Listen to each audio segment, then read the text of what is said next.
네, 보이는 부동산 경매입니다. 자, 오늘 여러분들이 강의를 좀 하도록 할 텐데요. 강의에 앞서서 저희가 여러분들하고 진행되고 있는 부분 좀 안내를 드리도록 하겠습니다. 저희가 매수 신청 대리, 대리 입찰, 기타 경매에 관련한 컨설팅 그런 것들을 이제 막 시작하시려는 분들, 그런 분들에게 저희가 도움을 주면서 같이 좀 진행을 하고 있는데요. 자, 해당 카페 같은 경우는 보이는 부동산 경매 제휴라고 되어 있죠. 여기 유튜브 영상 하단에 더보기에 사이트가 링크되어 있을 건데요.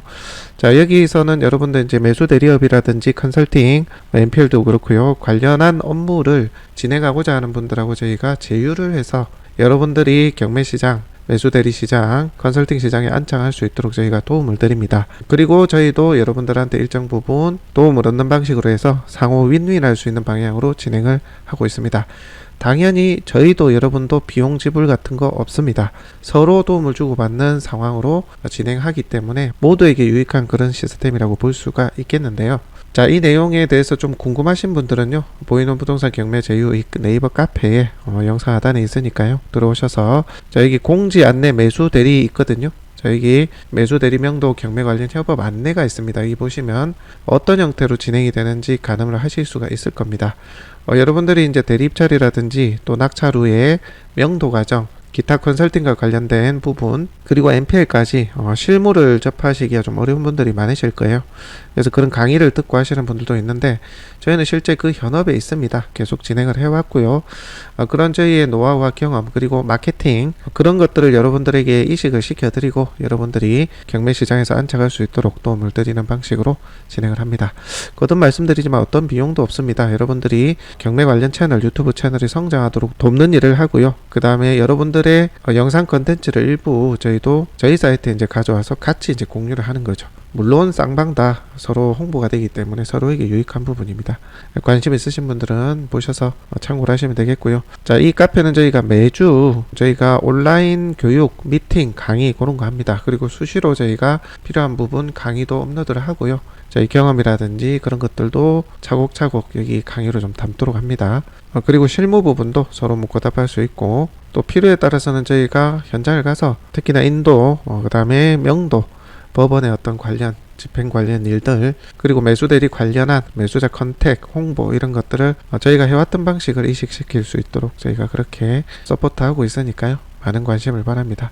개인적인 의견이지만 돈 주고 교육받는 것보다 훨씬 나으실 거예요. 왜냐하면 저희는 지금도 매수 대리를 계속하고 있고요. 명도 관련 소송, 그리고 MPL 라이센스도 있기 때문에 대부법인을 통해서 근저당권을 가져와서 실제 MPL을 적용하는 실행사입니다. 실행사. 그런 것들을 다 같이 접목할 수 있고 실제 보고 배우실 수가 있을 겁니다. 이론만 하는 그런 것이 아니니까, 또한 비용 청구도 안 하기 때문에 여러분들에게 무조건 이익이 되실 거예요. 자, 관심 있으신 분들은 그렇게 좀 보시면 되고요. 또 깨알 홍보 하나만 더 할게요. 자, 저희가 경매 정보 사이트입니다. 이게 뭐 구독션이나 지지 옥션, 탱크 옥션 그런 것처럼 경매 정보를 제공하는 사이트예요. 자, 여기에는 당연히 경매 정보, 전국에 있는 물건들 다 소개가 되고요. 매각, 유찰, 변경 그런 진행 과정들을 모두 실시간으로 보실 수가 있습니다. 당연히 등기라든지 건축물 대장 열람하실 수가 있고요. 매각 물건 명세서 감정평가서 다 열람이 가능합니다. 거기에 더해서 여러분들 보시면 저희가 우리 지역에 있는 경매 물건 그런 것들을 실시간으로 저희가 현장 임자를 가서 모두 영상에 담아내고 있습니다. 자, 보시면 현장에 가서 영상을 담고 있죠. 자, 이런 내용들을 우리 지역에 있는 물건을 모두 지금 업로드하고 있습니다. 또한 여러분들하고 제휴를 해서 여러분들의 영상이 또 여기 보일 수 있도록 합니다. 그렇게 해서 저희는 전국에 있는 물건들이 영상으로 이 사이트에 보이게끔 하고, 여러분들도 여기 이제 여러분들 전화번호가 들어갈 거거든요. 관련해서 궁금한 점은 여러분들에게 문의를 할 수 있도록 쌍방 홍보가 될 수 있는 그런 방식으로 진행을 또 합니다. 그래서 해당 사이트 많은 좀 이용과 관심을 바랍니다. 자, 그러면 오늘 강의 좀 설명드리도록 하겠습니다. 오늘은 MPL 경매입니다. 경매를 진행을 하다 보면요, MPL이 필요할 때가 있어요. MPL이라는 것은 쉽게 말해서 부실채권이라고 하는 건데요. 돈을 빌려준 사람과 빌린 사람 간에 상호 협약된, 체결된 그런 약정이 있을 거예요. 이자를 얼마 내고 원금을 언제 내고 몇 년까지 내고 이런 약정이 있습니다. 근데 이제 이런 약정이 특정 일방에 의해서 파기가 되고 대부분은 채무자 돈을 빌려간 사람이 상환하지 않아서 해당 약정이 이제 위반이 되는 경우죠. 그렇게 해서 정상적인 대출과 원리금 상환이 안 되고 있는, 즉 다시 말해서 자금이 전혀 약정대로 회전하지 않고 있는 상태, 그거를 이제 부실채권이라 그러고요. 3개월이 지나면 기한이익 상실이 되죠. 금융권에서는 그때부터 부실채권으로 분류를 합니다. 자, 이러한 부실채권들은 경매로 진행이 되는 게 일반적이죠. 보통은 근저당, 즉 다시 말해서 담보물을 제공받아서 돈을 빌려줬을 거기 때문에 돈을 원금이나 이자를 약정대로 상환을 못했을 경우에는 그 부동산을 경매로 진행을 시켜서 현금으로 상환받는 형태로 진행을 하고 있는 게 일반적이죠. 자, 그러한 과정 중에 있는 이 부실채권을 NPL이라고 보시면 되는 겁니다. 자, 그러면 좀 더 알기 쉽게 설명을 드리겠습니다. 여러분들이 집을 샀어요. 이 A라는 사람이 집을 샀습니다. 자, 요게 이제 주인이에요, 주인. 자, 그리고 여기는 은행입니다, 은행. 자, 처음에 이 A라는 사람이 이 집을 살 때 2억짜리 집을 샀어요. 근데 돈이 없으니까 B라는 은행에 돈을 빌려옵니다. 1억 5천 정도를 빌려오죠. 그렇게 해서 자기 비용이 5천만원 정도 들어서 총 2억이라는 돈을 매도인에게 주고 여러분들 이 A씨가 매입을 하게 되는 거죠. 자, 그렇게 됐을 때 이 B라는 은행은 A씨한테 1억 5천의 돈을 빌려주는 권리로 이 주택을 담보물로 잡게 됩니다. 그죠? 다시 말해서 A 거이긴 하지만 A가 정상적으로 약정된 원금과 이자를 상환하지 않았을 때는 이 주택을 B가 임의로 처리하겠다. 그런 약정이 되는 거죠. 자, 1억 5천을 빌려주면 어떻습니까? 보통은 120% 1억 8천을 채권 최고액으로 잡는 게 일반적입니다. 그래서 채권 최고액이라고 해서 등기에 보면 실제 빌려준 금액보다 더 많이 근저당 설정이 되어 있죠. 그게 일반적인데 이 1억 8천이라는 돈은 원금 1억 5천과 이자를 상환을 못했을 때 해당 부동산을 경매로 진행을 B라는 은행이 경매로 진행시킬 때 기간이 상당히 소요가 됩니다. 경매기입 등기를 하게 되고 진행 과정에 최소 8개월에서 1년 이상이 걸리기 때문에 그동안 A씨가 당연히 원금과 이자를 상환하지 않을 것을 예상을 하고 원금과 이자 그리고 경매 집행하는 비용까지 해서 받겠다라고 해서 최대 1억 8천까지 받을 수 있는 그런 권리를 설정을 해놓게 되는 거죠. 자, 이 1억 8천, 최대 1억 8천까지 받을 수 있는 이 권리를 사고 팔 수 있는 제도가 있습니다. 다시 말해서 부실채권을 사고 파는 거죠. 누가 살 수 있느냐 하면 1금융권 같은 경우는 유동화회사, 2금융권 같은 경우는 대부법인이라든지 근저당권을 매입할 수 있는 일정 기준을 갖춘 금융권이 되겠습니다. 저희 같은 경우는 NPL 대부법인 라이센스를 가지고 있거든요. 자, 이런 대부법인이 B가 최대 경매를 진행해서 최대 1억 8천을 받을 수 있는 이 권리를 이 대부회사에 매각을 할 수 있다는 얘기예요. 즉 쉽게 말해서 이 집을 담보로 잡혀놓은 이 권한 자체를 은행에서 대부법인이 살 수가 있다는 얘기입니다. 이해되십니까? 자, 그렇게 된다라고 가정을 했을 때 당연히 등기부상에는 B은행이라고 적혀 있던 게 여기가 C라고 가정을 할게요. C라는 대부법인 회사입니다. CNPL 대부라고 근저당권자가 바뀌게 되는 겁니다. 자, 이런 방식으로 근저당권 즉 1억 8천 최대 1억 8천까지 회수를 할 수 있는 돈을 돌려받을 수 있는 권리를 CNPL 대부법인이 매입을 하게 되는 거죠. 다시 말해서 은행이 NPL 대부법인으로 바뀌는 거예요. 권리자가 바뀌는 겁니다. 자, 그렇다면 이 근저당권을 왜 이 C라는 NPL 대부법인이 매입을 할까요? 이익이 있어야 매입하지 않겠습니까? 그렇죠? 자, 그냥 단순히 근저당권만 매입을 해서는 어떤 이익이 나는 건지 육안으로 확인하기가 좀 어렵습니다. 왜 가져오지? 그런 생각이 들 수가 있는데요. 자, 이거를 B라는 은행에 이미 원금하고 이자를 상환을 하지 않다 보니 법원을 통해서 경매를 진행 중인 상황을 대입을 해보면 얘기가 달라져요. 다시 말해서 매각 공고가 되고 경매가 진행 중인 상황에서 이 CNPL 대부법인이 근저당권자가 된다면 그리고 이 C라는 NPL 대부법인이 경매에 참여하게 된다면 상황이 상당히 달라집니다. 자, 이 채권자도 경매에 참여할 수 있습니다, 여러분. 소유자만 참여를 못하는 거 아니에요? 그리고 뭐 참여 못하는 사람이 몇 가지가 있는데요. 뭐 법원 집행 관련한 사람이라든지 몇몇 있는데, 어쨌든 채권자, 즉 돈을 받을 사람도 경매에 참여할 수가 있습니다. 자, 근저당권을 넘겨주기 전에, 만약에 넘겨받기 전에 B은행도 경매를 진행하면서도 본인이 입찰해서 낙찰을 받을 수도 있어요. 그런데 일반적으로 은행은 그렇지가 않죠. 현금을 가져와야 되잖아요.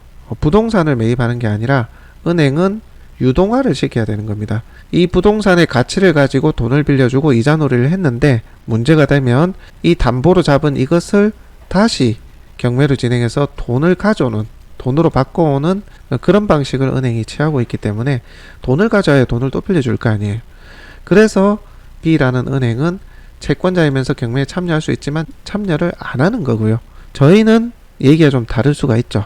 만약에 우리가 은행처럼 뭐 이자 노름을 안 한다고 치면, 실제 내가 저 물건이 마음에 들었다고 생각을 해볼게요. 이 C라는 NPL 회사가 마음에 드는데 이 근저당권을 가져왔어요. 1억 8천을 받을 수 있는 권리를 가져왔다고 치면 내가 경매 입찰할 수도 있는 사람이잖아요. 자, 내가 경매를 입찰하면 어떻게 될까요? 자, 한번 생각을 해봅시다. 자, C라는 NPL 대부 법인이 이제 1억 8천을 최대 받을 수 있는, 원금하고 이자, 연체이자까지 해서 최대 1억 8천을 받을 수 있는 권리를 내가 가져왔다라고 칠게요. 얼마에 가져왔냐면 B라는 은행에서 원금하고 이자가 한 1억 7,500 정도 쌓여 있다라고 칩시다. 원금이 이제 1억 5천이고 이자가, 연체이자까지 해서 한 1년 반, 뭐 그렇게 해서 1억 7,500까지 받을 수 있는 권리가 있지만, 저희가 NPL 대부법인이 1억 4천에 가져왔다라고 가정을 하겠습니다. 1억 4천에. 이런 경우가 있을 수가 있습니다. 왜냐하면 이 B라는 은행은 아까 A씨의 주택을 담보로 해서 1억 5천을 빌려주고 2,500에 이자하고 경매 비용이 이렇게 발생을 했단 말이죠. 자, 그럼에도 경매를 진행하다 보면 이 주택이 1억 7천에 낙찰이 될지 8천에 낙찰이 될지, 혹은 1억 4천에 낙찰될지 3천에 낙찰이 될지 본인이 가늠하기가 어려운 경우가 있습니다. 만약에 이 집이 아파트라고 칠게요. 호가가 잘 형성되어 있고 거래가 꾸준한 아파트라면 당연히 어느 정도의 매각이 될지 B은행도 예상을 할 수가 있겠죠. 그죠? 그런 경우에는 NPL 대부법인이나 이런 곳에 근저당권을 매각하지 않고 경매로 진행을 시킬 겁니다. 그렇죠. 왜냐하면 적어도 이 금액에 근접하게 받을 수 있으니까요. 그죠? 자, 그런데 이거는 단독주택이에요. 그리고 이 주변에, 최근에 이 주택 주변에 거래가가 없어요. 시세 파악이 어려운 거죠. 그리고 B은행이 예전에 비슷한 주택을 한번 경매에 진행시켜 봤더니만 2억짜리가 1억 2천에 낙찰이 됐네. 동네는 다를 수도 있어요. 뭐 어찌됐건 비슷한 주택, 다른 지역에 있는 주택을 요렇게 경매 결과가 나와 본 은행일 수 있죠. 그죠? 자, 그러면 이 물건을 경매로 진행시키는 게 아무래도 부담이 될 수 있습니다. 얼마에 낙찰될지 모르니까요. 그죠? 시세 파악도 안 되고. 자, 이런 경우에 B은행은 저희 같은 NPL 대부법인이 1억 4천에 그거 파세요 했을 때는 한번 팔까 말까를 고민해 볼 수 있는 상황이 되겠죠. 그죠? 자, 이런 경우에는 매각을 할 수가 있고요. 두 번째로 이 B라는 은행이 요 주택뿐만 아니라 이미 기한 이익 상실된 부실 채권이 많다라고 가정을 해볼게요. 2억, 3억, 5억, 10억 해서 막 한 300억 정도가 부실 채권이에요. 예를 들어. 그러니까 이 부실 채권이 많으면 이 B은행은 대손 충당금이라 해가지고 자기 자본에 얼마가 묶이는 그런 부분이 있거든요. 한마디로 부실 채권이 많을수록 B은행이 손해입니다. 손해. 만약에 이런 제도가 없다면 B은행은 뭐 계속 가지고 있어도 될 거 아니에요. 그죠? 이게 300억이든 500억이든 어떻게 되든 뭐 경매될 때까지 계속 유찰돼서 취하되면 또 뭐 내년에 또 내고 이래 하면 되잖아요. 그죠? 근데 이런 어떤 대손 충당금이라든지, 그리고 이 금융권의 평가, 부실 채권이 얼마나 많은지에 따라서 또 평가가 되기 때문에 그런 핸디캡을 해지하고자 애매한 것은 또 빨리 경매로 진행시키거나 혹은 경매로 진행시키는 기간이 걸리니까 그 전에 근저당권을 사갈 수 있는 사람, 즉 부실 채권을 줄일 수 있는 상황이 있다면 그렇게 매각하고자 하는 상황이 생길 수가 있는 거죠. 자, 이거는 금융권의 어떤 상황이나 그런 것들을 좀 이해하시면 요걸 좀 요 전체를 이해하기가 편한데, 뭐 어찌됐건 그런저런 이유로 B은행은 근저당권을 저희 같은 근저당권을 매입할 수 있는 법인에게 팔 수가 있다라는 얘기입니다. 이해되십니까? 자, 그렇게 해서 1억 4천에 CMPL 대부법인이 가져왔다라고 가정을 하겠습니다. 자, 그래 놓고 이 C라는 MPL 대부법인이 계속 경매 진행을 합니다. 매각 공고가 되고, 자, 감정이 뭐 한 2억 5천이 나왔다라고 칠게요. 자, 한번 떨어져서 뭐 2억이 됐다라고 칩시다. 자, 이런 상황이 계속 진행이 되는데, 자, 그 다음에 편의를 위해서 한 번 더 1억 5천까지 떨어졌다고 가정을 해보도록 하겠습니다. 자, 1억 5천에 떨어졌을 때 아까 B은행이 근저당권을 매각할 때 원금하고 이자가 받을 수 있는 금액이 1억 7,500이라고 했잖아요. 그런데 1억 4천에 판 거예요. 자, 그러면 이 C 대부법인은 본인이 만약에 이 물건에 입찰을 한다라고 가정을 하면 근저당권을 가져온 상태에서 얼마를 쓸 수 있을까요? 자, 1억 7,500이라는 입찰가액 산정을 할 수가 있게 됩니다. 왜 그런가 하면, 자, 지금 CMPL 대부법인이 은행이 된 거죠. 은행의 권리, 즉 법원이 누가 낙찰이 되든 간에 최대 1억 7,500은 이 은행이 아닌 요 MPL 대부법인에게 배당을 줄 수가 있습니다. 왜? 원금하고 이자를 받을 권리를 사왔으니까요. 그죠? 등기에도 근저당권자가 CMPL 대부법인이라고 찍혀 있습니다. 자, 그러면 만약에 내가 1억 7,500에 낙찰이 되면 잔금을 낼 거 아니에요? MPL 대부법인이. 자, 그러면 그 잔금을 낸 걸 경매비용 빼고 다시 법원은 나에게 돌려줍니다. 맞죠? 왜? 내가 이 근저당권을 사온 대부법인, 다시 말해서 은행의 권한을 가지고 있기 때문에 그런 거죠. 혹은 내가 입찰을 안 하고 D라는 개인이 요 집을 사기 위해서 1억 7,500에 낙찰이 됐다라고 치면 입찰 대금하고 잔금을 납부할 거 아닙니까? 이 D라는 사람이. 자, 그러면 그 납부를 받은 법원은 정산을 해서 나에게 배당을 주겠죠. 그죠? 자, 이런 구도입니다. 법원에 한번 들어갔다 배당을 받아 나오는 이제 구조예요. 자, 이런 시스템이 있기 때문에 내가 1억 7,500에 들어가더라도 나에게 다 돌려준다. 자, 근데 내가 아까 사기는 얼마에 샀다고요? 1억 4천에. 자, 여기서 뭔가 계산이 좀 되시는지 모르겠네요. 자, 나는 분명히 1억 4천에 샀는데 1억 7,500에 입찰을 한 거예요. 근데 1억 7,500을 나한테 다시 돌려주네, 법원이. 자, 이렇게 됐을 때는 내가 취득가액이 얼마일까요? 1억 7,500이 되죠. 맞죠? 자, 근데 실제 다시 1억 7,500을 나한테 돌려줬으니까 내가 실제로 매입한 금액은 얼마예요? 이 주택을? 1억 4천. 아까 요 근저당권 가져온 금액. 그렇죠? 자, 이런 갭이 생기는 거예요. 자, 취득가액은 1억 7,500, 내가 실제 산 거는 1억 4천. 그림이 어떻게 나옵니까? 업계약. 업계약하는 형태의 지금 딱 그림이 나오잖아요. 그렇다고 해서 이게 업계약을 한 건가요? 여러분들? 아니죠. 부실 채권을 가지고 온 권리자로서 경매 입찰을 해버리니까 이런 상황이 나오더라라는 겁니다. 자, 그러면 등기의 취득가액이 1억 7,500에 찍혔습니다. 자, 그러면 이게 내가 소유권자가 됐어요. 자, 그러면 실제는 내가 1억 4천에 샀는데 돈을 다 돌려받았기 때문에 법원에서, 자, 취득가액 1억 7,500, 내가 팔 때 1억 7,500에 팔면 어떻게 될까요? 양도세 있나요? 없죠? 이렇게 되는 거예요. 실제 내가 3천, 3,500에 양도 차익이 생기지만 이 시세 차익 자체가 없기 때문에, 매도 차익 자체가 없기 때문에 내가 양도세를 안 낸다. 자, 그게 MPL의 첫 번째 혜택입니다. 자, 그 다음 두 번째는 뭘까요? 자, 두 번째. 자, 여러분들이 만약에 이 물건을 그냥 근저당권 매입 안 하고 이 D라는 사람이 1억 4천에 매입했다라고 쳐볼게요. 그죠? 그럼 1억 4천 기준으로 뭐 70%든 60%든 대출이 나올 거 아니에요. 그죠? 근데 실제 내가 1억 7,500에 이제 근저당권을 매입하고 1억 7,500에 낙찰을 받았다. 그리고 돌려받아서 실제 매입한 금액은 1억 4천이고 액면으로는 1억 7,500이 찍혔다. 이렇게 되면 1억 7,500 기준으로 대출이 나올 가능성이 큽니다. 이해되시나요? 그래서 대출도 더 나와요.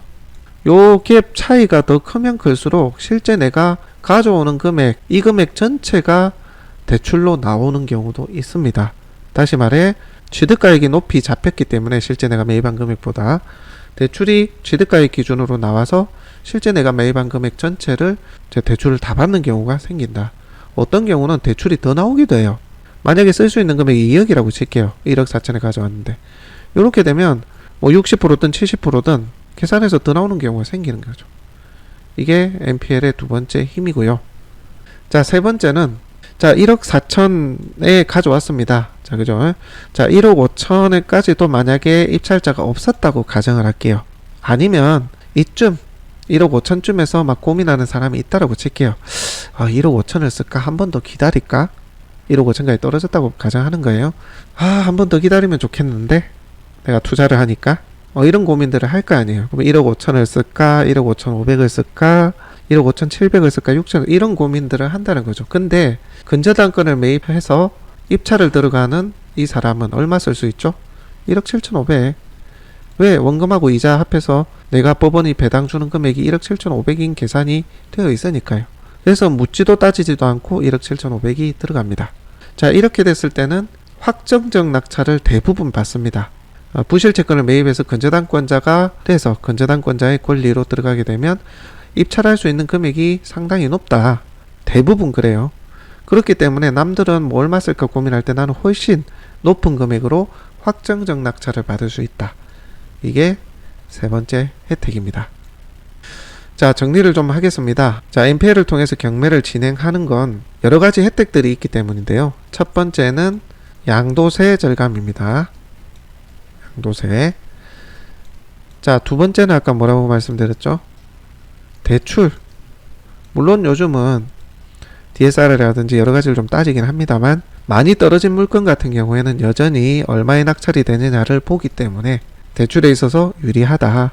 물론 작년 10월 이후부터 좀 기준이 좀 여러 가지가 있어서 조금 강화가 되긴 했습니다만 뭐 아직까지는 사업자 대출, 사업자는 뭐 어떤 규제에 좀 자유롭죠, 그죠? 그렇기 때문에 사업자 하나 만들어서 대출 들어가면 실제 낙찰 가액이 얼마냐 그것에 따라서 대출이 나옵니다. 그래서 낙찰 가액을 높이는 게 NPL이기 때문에 대출이 더 나온다. 자, 그 다음에 세 번째는 확정적 낙찰입니다. 자, 요렇게 세 가지가 혜택이 있는 겁니다. 여러분들 경매를 한번 하다 보면 공장이나 상가나 큰 토지 같은 경우요. 예를 들어서 20억짜리가 10억인데 10억까지 떨어졌어요. 그래서 남들은 11억 쓸까 12억 쓸까 12억 5천 쓸까 하는데 갑자기 결과를 보니까 17억에 누가 낙찰받아 갔어요. 이 앞차순이 13억인데 최저가가. 이런 경우 보신 경우가 있을 거예요. 그게 실제 근저당권을 매입을 예를 들어서 12억에 가져왔는데 원금 이자가 엄청 쌓인 거죠. 몇 년 돼서 17억까지 배당을 받을 수 있는 권리가 있어서 17억 들어가 버린 거예요. 이해되십니까? 그러니까 12억에 가져와서 17억을 쓰면 나중에 17억에 되팔아도 5억 차익이 생겨도 양도세 안 내잖아요. 그죠? 그리고 대출은 17억 기준으로 대출 나올 거 아닙니까? 사업자 대출로 받는다면.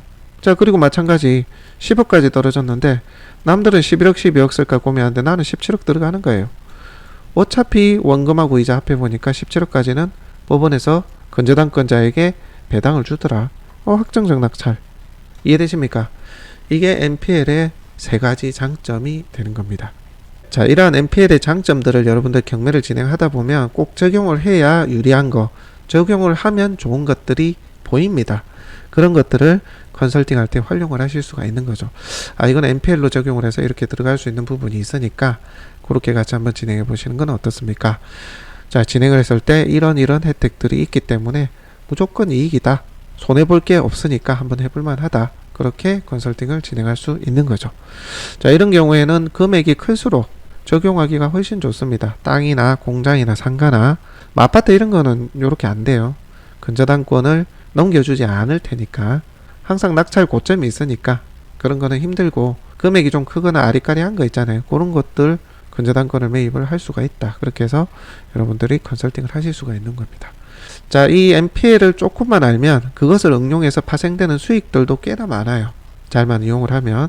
그런 부분들은 추후에 이제 저희 제휴업체 진행하시는 분들에게 사례를 통해서 상세하게 좀 설명을 드리고, 여러분들이 단순하게 매수 대리라든지 그런 어떤 수익보다는 좀 더 수익 구조가 좀 더 좋고 이익이 좀 더 나을 수 있는 그런 부분들도 같이 좀 저희가 알려드리고 진행을 할 수 있는 부분 진행을 하도록 저희가 서포트 하도록 하겠습니다. 자, 오늘은 NPL 경매에 대해서 NPL의 구조, 왜 이것을 진행하는지에 대해서 간단하게 좀 설명을 드렸습니다. 자, 다음 시간에는 사례별로, 그리고 파생된 수익 부분, 그리고 실질적으로 내가 이런 상품을 중개했을 때 얼마나 이익이 나고 얼마나 수익 구조가 나는지에 대해서 한번 언급하는 시간을 가져보도록 하겠습니다. 자, 오늘은 여기까지입니다.